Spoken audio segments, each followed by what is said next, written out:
Yeah, the weekend, and your Maya Kama. Oh, yes, near my come. Oh, okay. Yeah, update will be united, Anna. My name is say no,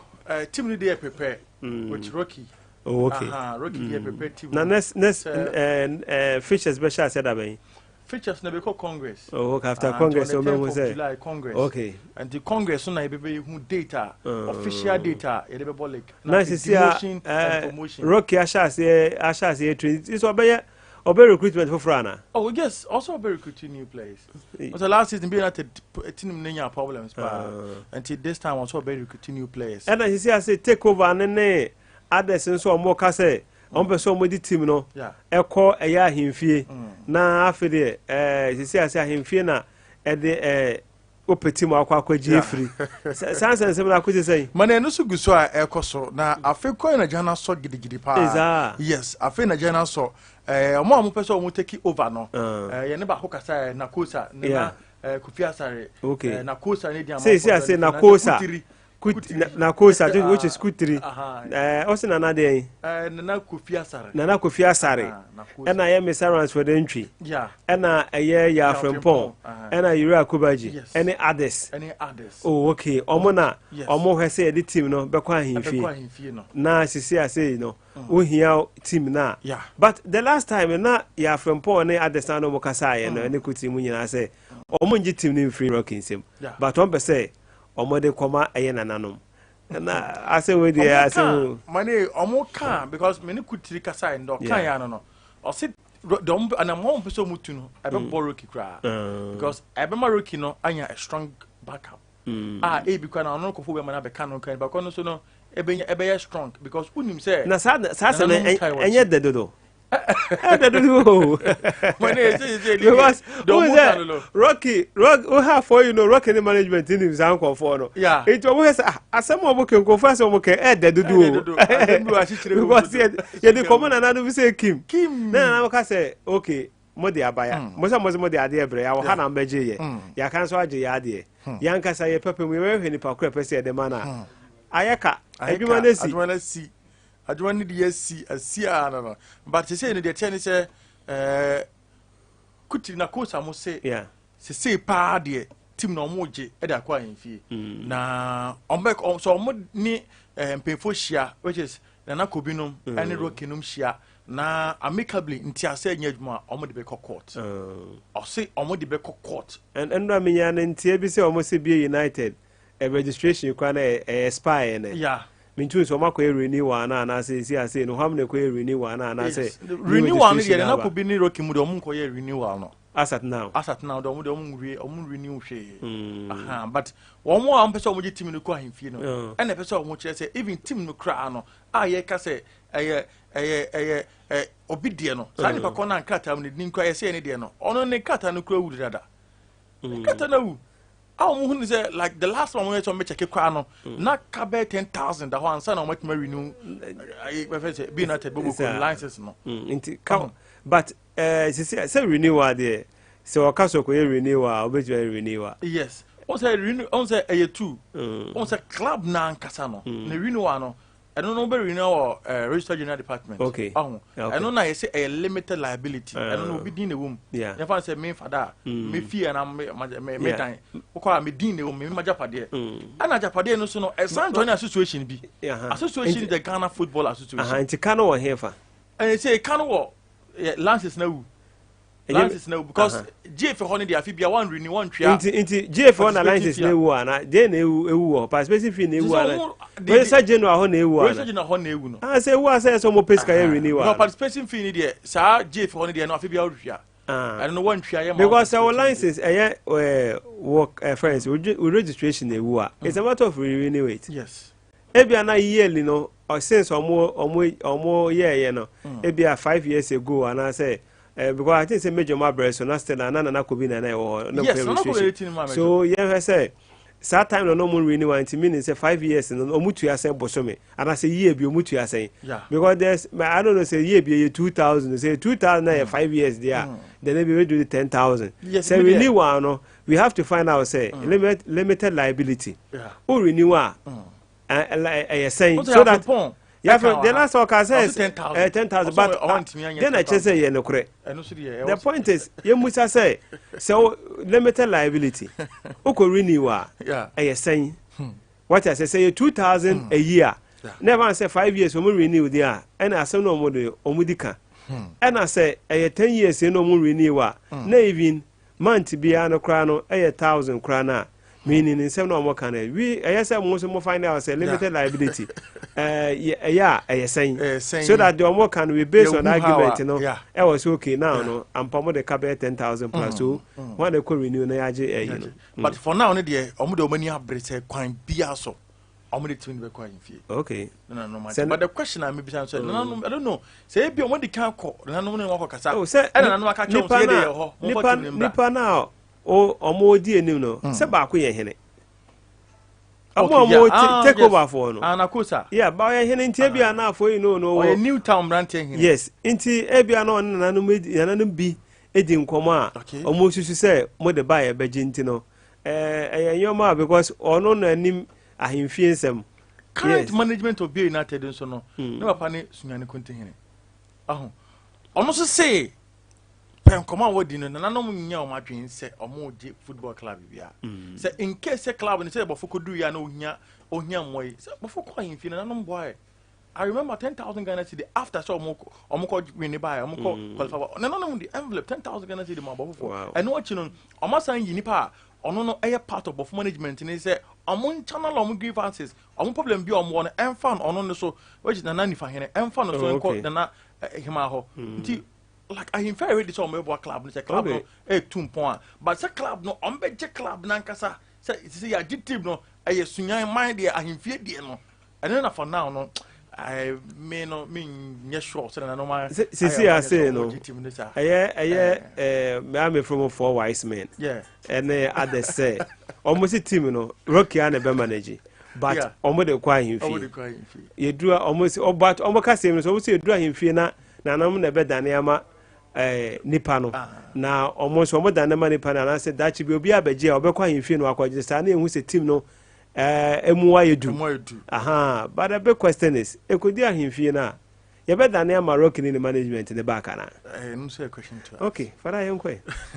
well Sompa 98.9 FM so eni embrason say yetina sina ena yinvei e Sompa sports update etimi ade ebro na nkoma wodo na na yaboabo no a ena yinvei yeba ababedi enso ade achirewo na yebesi form na ya hyase enso ade amodia na yewramu na fe ya hyase enso ade afri Sunyani Coronation Park na yedin komo no ade afri ho na eho na the super zoners no and so eguso ekoso na semini kase do ya twiniamanfo boy against Domas school no or the semi-finals Emma on penalties no after say game no and the goalless no twiniamanfo elusu 5-4 on penalties Emma Domas team Eramu and so our finals of the competition Samson and Alba Babe Uramu Padia second semi-final game and so ekoso Abras Sek and Sahes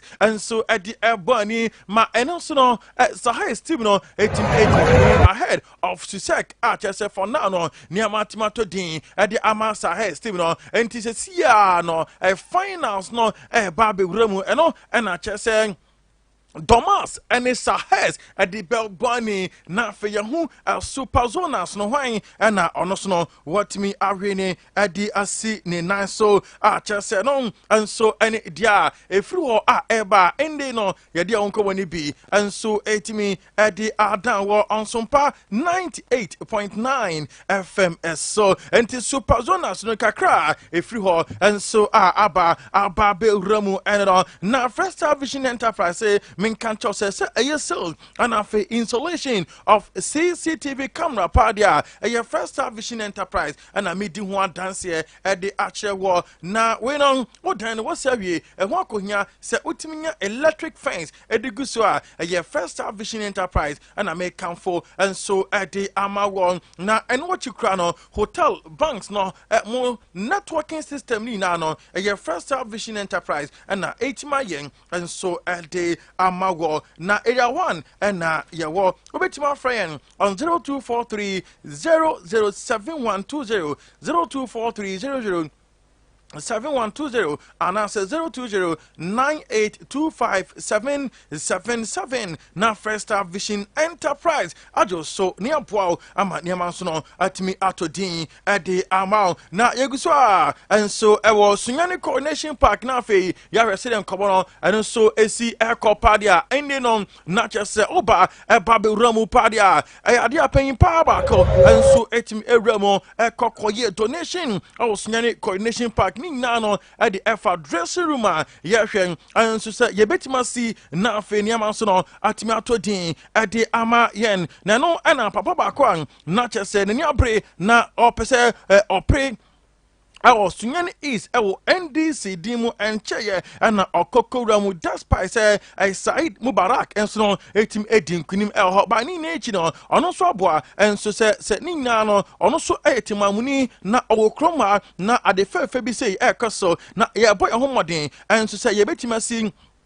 dressing room na fe abwa na Sunyani Coronation Park amity standard na bofa cotton team ma encheye omunso team qualify the about Ghana Premier League no omunso team sia kan Coronation Park na enso timi anya bi ahwede also no team beboa na fe sa adwuma die no eno so etimi ekoso ehonom eno na lawyer yaboa asia a chese ono no oye NDC as parliamentary aspirant ananka opeso orwini about ankoye amfa ma no Sunyani is no lawyer and so ba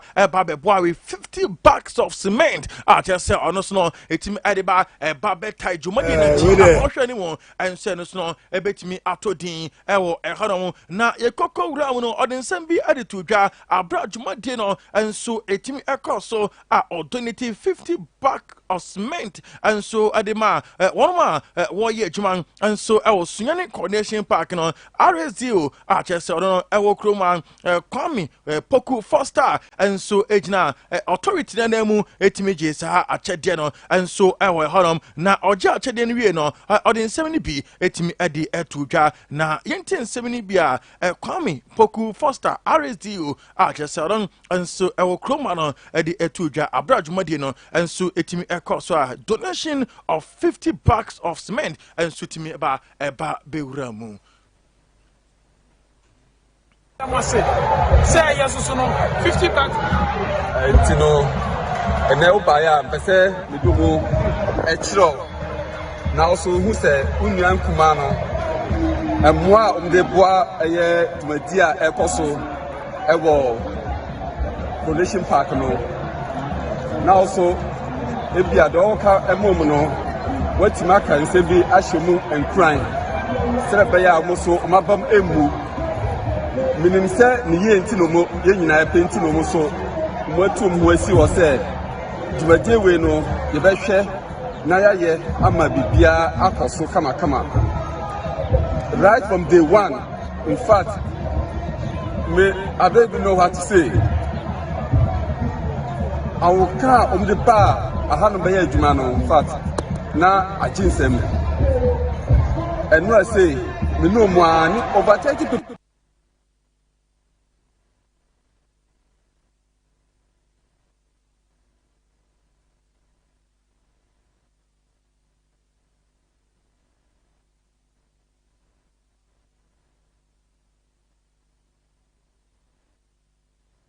So no edi sansem no edi etu edwa na papa ono ankasa eba bewura mu aye donation no ono so ekasa kakra abra bibia enso etimi etodin ewo eho no modern sam kakra edi etu dwa na ono so no yenti ni nsem ni bia odi etu dwa lawyer yaboa asia say yes so no 50 bags of cement na de brem no magic amudi be adwuma yes remo no say adwuma na mo ye no munye ni yie. If you say again, no, na echiri maso no etimi ko ejina so e dia kan say e pencil and addressing room we no we see here etimi da mo nyina amase na mom ni etie ne say bo fa fa kan no me dia bi eni ya o mitu bi ni no bi eni mo fa mo nyina kwa go be bi eni kakra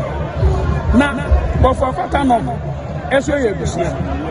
eti sawa bo bia na obo abofo se se yi de bofo na aba eti bofo na ma ye nyam e wo Sunyani eni ti no bofo afeta no se ye starting league na ye beba aba so ma se aka ama motumi ni players ni susu no what ya ni mo bia meti na play for the league ye mesa ye de mi se ni wo me na nfo bi ebi wo Newmont ebi engineers ti we nyina me dey work ni ahye mwa ebe ti ni aba abegua bo fafata no as a group ni nyina na eskasa ma se me be nyina eskasa bo Anti way any and 70 pia lawyer Yabuasia and alternative $50 of cement. I would Jumadia Yedi, I was trying to connection park no at the Etuga na Okakra and so at the can oriented ya or can at the can home. Challenge your move free no say park no so enya na say it be holding important games here. Miami Bompire and say at the end of the season number 4 I qualify all for Africa.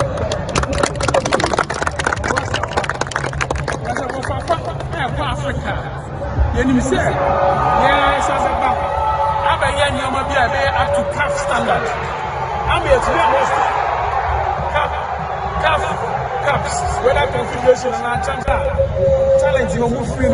So, park and so enya. Yes, it be holding important games here. Miami Bompire and say, at the end of the season, number 4, I qualify all for Africa.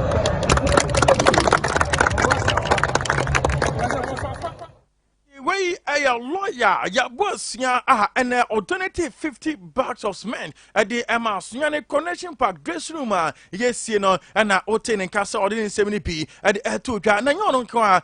and or make it that donation. Now, Oriani dear Pepe and coach Kwaku Danso, former coach at the Bofa Quatano, Becheminated Nano, wa coach Omoda, on also by say, on also as a coach, and I feel as Nipabaqua, on also a dog Bononcosio, but for Tim Nanijo, and so with me asham our premier na Juan de BC ekoswa na cheso also no so no otimba ebeboa na fe bibia etim etodin ti ono so no as a coach former coach for Bofa Cotton no or donate 3 bags of cement yan fam was adwumade na fe eno so no entimi ewie peye ana ono so no after donation na o make here no okasa kakra na yentin semini bia ono so etimi edi etudwa we de Jumade ni de yenya ya juma bofo de ade a edabakuma so suru kola em kura sana mi coach bofo otimiti se Jumade ko so sin na wo fi nyina ye boa kakra bi obi abetimi bi a ye de boa enti ne na we na mi ada roma matimi cement ya ba enti no de ba sebe ya ofafa so emma se ye ko bo match ni wo ba bi ansa na ya ba ebetuma ha club na pa enti midway ba se betuma bo adwuma no sebe ya yebewie na bofo so anya akwanya esi akan e wa ha me mane so ha ya ene na mdu ya ba but adwuma no koso no ahode ne ba bioma mesa ba asa be boa enti me da mu nyina ma se musumaso mama me da bra ha manya se Jumade no so koso ye ba pa se bofo betuma bo ha na yetimi akali dinu na the subsequent year no bofo timi abeka to for me da ma se be Anti-coach Kwaku Danso, former coach for Bofa Quatano, also donated 3 bags of cement, and Oten and Castle, no, then some at the air to jar. Now, miso fruit juice, semen cancho say, and then orange juice now pay mango, grapes, apple, melons, and the pineapple, dear, not make for miso, and at the amount a wedding, and I will yabadin to be, and a cost to Jumadia Bain, a cost to Wakunya, as I say, with me several hours here, party, make count for miso, and the ama open the door to and answer open back quarter no friend on 0246 270 221 0246 270-221 na yajo so nyabwa ama niema so atima to din adi ama na and watching 5G drink and so a energy drink strong con just and so aba the ginseng green tea guarana grapes and na afi Nyama wodwa eboa ema nifadua no etimi to din no na chese yetimi ede aye 5G drinker or ka 5G a na wakase eja etwia to the only energy drinker side effect biara enyechi nti bre after say wakọ ejuma wa bre no be no 5G ni bi na fa regaining your energy back fraying on 0246 270221 0246 270221 no aba beje o 5G drink na niam so no atimi to din ede ama yentoso kakrabi our man for amanso na Luka Modric na kache na yesha sen enso ede free na Croatia player Chesto Siakan the Emma Real Madrid team no any year no a Brentford no team are extending a contract at the Emma Bobo Kwa no Real Madrid entino till the year 2024 papa ye for Luka Modric etwaso na wobejman enso ede Emma Bobo Kwa ye for Real Madrid and also any dia free war eba you don't come any being and so etimi the adan on Sompa 98.9 FM so na ene no oba eba bewramu padia they are top African players in the history of football omudin and so atimi aba beto ja na wenon Ujapadia, Nasa Frederick Kanute, Nadine and so etim Eramubi, Didier Tabili Drogba, or also Nadine Abaye, the maestro Abedi Ayo Pele, Nadine Eba Mujodria, and Afe Emmanuel Adebayo, and for now Padia, not just a top African placer, or Mupo Muhammadin, and so our Africa and Afe Europe no top four no Nasa and Omon Sheno, and also Coco Ramu, na and some no dogs about the Benitino, Yame Ayaduma Diakaina no, or na yeba ya de betwa so and so ade amount na betway aviator promo no and so eguso ekoso na for 100 Ghana room na instantly win 10,000 Ghana cedi na niam so no entimi entodin emfa emawo na yebe story so na drive time no and so etimi atwa so ade amount edino eye Fadal Ghandi to pay my pele Danny Jordan yes sorry so na free drive time atwa so ade amount macro